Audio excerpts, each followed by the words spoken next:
আসসালামু আলাইকুম। কেমন আছেন আপনারা সবাই? আল্লাহর অশেষ রহমতে আমিও ভালো আছি। আজকে তৈরি করে দেখাবো ইউনিক স্টাইলে খুবই সহজ পদ্ধতিতে দুম্বার মাংসের কষা ভুনা। আশা করি আমার আজকের রেসিপি আপনাদের ভালো লাগবে। যদি ভালো লাগে প্লিজ একটি লাইক দিবেন। এখানে আমি 1.5 কিলো দুম্বার মাংস খুব ভালোভাবে ধুয়ে পরিষ্কার করে নিয়েছি। আমি হাড় চর্বি সহ এই মাংসগুলো নিয়েছি।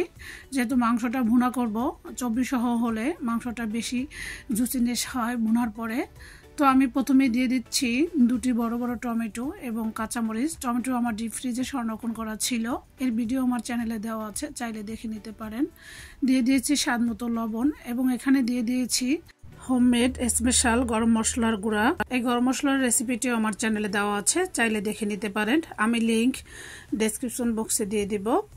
এরপরে আমি খুব ভালোভাবে নেড়েচেড়ে মশলার সঙ্গে মিশিয়ে নিয়েছি। এখন আমি ঢাকনা দিয়ে ঢেকে হাই হিটে রান্না করব 10 মিনিট। ফিরে আসছি 10 মিনিট পর। এখন আমি খুব ভালোভাবে নেড়েচেড়ে দিচ্ছি। দেখতেই পাচ্ছেন মাংস থেকে আমার কতটা পানি বের হয়েছে।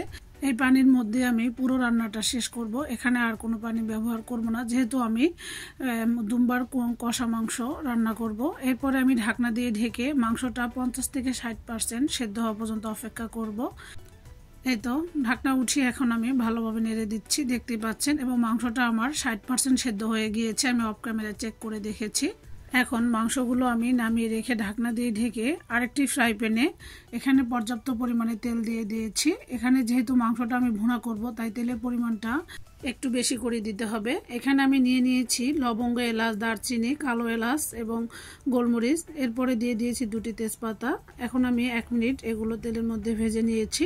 এখন আমি দিয়ে দিচ্ছি এখানে 4-5টি বড় বড় পেঁয়াজ মোটা মোটা করে কেটে রেখেছি। এখন আমি পেঁয়াজটাকে ভালোভাবে নেড়েচেড়ে একদম নরম করে ভেজে নিব। এটা দেখতে পাচ্ছেন পেঁয়াজের কালারটা একদম চেঞ্জ হয়ে গিয়েছে, তার মানে পেঁয়াজটাও একদম নরম হয়ে গিয়েছে।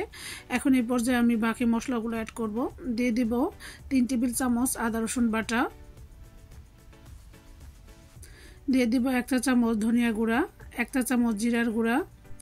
যেহেতু আমি আগেই গরম মশলার গুঁড়াটা দিয়েছি, তাই এখানে আর দিচ্ছি না। এখন আমি খুব ভালোভাবে সব কিছু নেড়েচেড়ে 1 থেকে 2 মিনিট ভেজে নিব। এখানে আমি 2 টেবিল চামচ লাল মরিচের গুঁড়া এবং 1 চা চামচ হলুদের গুঁড়া, 3 টেবিল চামচ পানি দিয়ে খুব ভালোভাবে গুলিয়ে 5 মিনিট রেখেছি।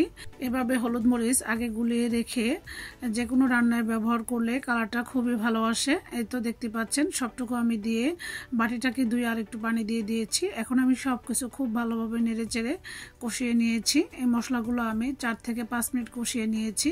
এরপরে আমি আবার একটু পানি দিয়ে দিচ্ছি, যাতে করে মশলাটা একদমই তলায় লেগে পুড়ে না যায়। এই তো দেখতে পাচ্ছেন মশলাটা আমি এখন ঢাকনা দিয়ে ঢেকে আরও 4 থেকে 5 মিনিট কষিয়ে নিব। এই তো মশলাটাকে আমি খুব ভালোভাবে 10 মিনিটের মতো কষিয়ে নিয়েছি। এই পর্যায়ে মশলাটা অবশ্যই ভালোভাবে কষাতে হবে, কারণ মাংসটা যেহেতু আগে থেকে রান্না করা, তো মশলাটাও খুব ভালোভাবে আগে থেকেই কষিয়ে নিতে হবে। এখন আমি দিয়ে দিচ্ছি ওই যে আগে থেকে রান্না করে নেওয়া মাংসগুলো। সবগুলো মাংস দেওয়ার পরে মাংসের যেই স্টকটুকু ছিল সেটুকু আমি এই মাংস রান্নার কাজে ব্যবহার করব। এই তো দেখতে পাচ্ছেন মাংসগুলো আমি মশলার সঙ্গে খুব ভালোভাবে মিশিয়ে নিচ্ছি। এরপরে আমি ঢাকনা দিয়ে ঢেকে আরও 5 মিনিটের মতো এটা রান্না করব। এই তো ফিরে এলাম 5 মিনিট পর। আমি মাংসগুলো আবারও ভালোভাবে নেড়েচেড়ে দিচ্ছি। এভাবে আমি 10 মিনিটের মতো মশলার সঙ্গে মাংসটাকে কষিয়ে নিব, এতে করে মশলাটা মাংসের ভিতর ঢুকতে সাহায্য করবে। তো যারা আমার মতো এভাবে অথেন্টিক ফ্লেভারের মাংস ভুনা খেতে চান, তারা অবশ্যই এটা ট্রাই করে দেখবেন।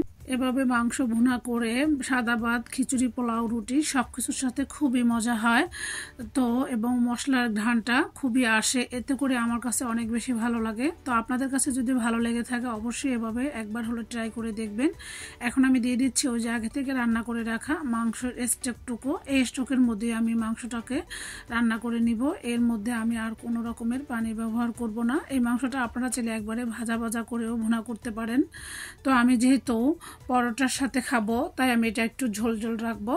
এই তো দেখতে পাচ্ছেন আমি 10 মিনিট পরে ফিরে আসছি। এখন আমি দিয়ে দিচ্ছি এলাচ এবং জিরার গুঁড়া। এখন আমি ভালোভাবে দিয়ে নেড়ে চেড়ে নিচ্ছি। আমি কিন্তু মাংসটাকে অফ ক্যামেরায় 30 মিনিটের মতো সম্পূর্ণ কষিয়ে নিয়েছি। মাশাআল্লাহ দেখতেই পাচ্ছেন কতটা লোভনীয় এবং ইয়াম্মি মনে হয়েছে। খেতেও জাস্ট অসাধারণ ছিল। প্লিজ আপু ভাইয়েরা আমার ভিডিওটি দেখার আগে একটি লাইক দিয়ে ভিডিওটি দেখে নেবেন এবং যারা আমার চ্যানেলে একদমই নতুন তারা অবশ্যই একটি লাইক এবং চ্যানেলটি সাবস্ক্রাইব করে পাশেই থাকবেন। আপনাদের সহযোগিতায় আমি অনেক দূরে এগিয়ে যেতে চাই। তো আজকের মতো বিদায় নিচ্ছি। আল্লাহ হাফেজ।